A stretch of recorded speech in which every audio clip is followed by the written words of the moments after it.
Hello po, ayan na po yung aming kahoy na nakuha po. Sinilansan na namin ng kahoy.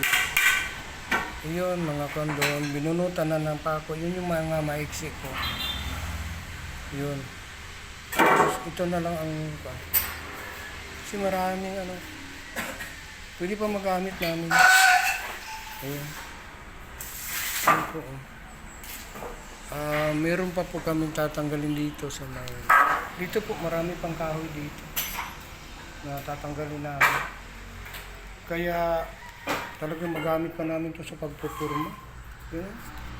Ang dami po, mga lawaan na kahoy. Ito, pag natanggal pa namin to, ang daming kahoy dyan sa ano. Kaya, Lunis. Ayan, Lunis na po talaga. Ano na namin to. Umpisa na namin yung turi na yan. Umpisa na namin tanggalin yan sa Lunes.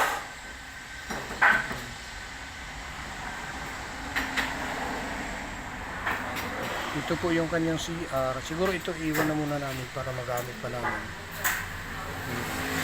Kasi pakalain ng barracks namin. Yung iyang lang isa. Dito, hindi namin alam kung saan yung dito. Sabi, nandito lang daw yung hinahanap namin yung kanyang septic tank po. Ang dami pa mga gamit-gamit dito na hindi pa na hindi pa nakuha. Yan, sayang po yan. Hindi pa naalis. May TV pa. Ayun, may salamin pa. Pwede pa. Pwede pa to, linisin na. Okay na to, dalhin ko to sa amin pagka hindi nila anuhin to. Pwede pa. Wala akong salamin dito sa barracks ko. Ayan. Pwede pa po siya.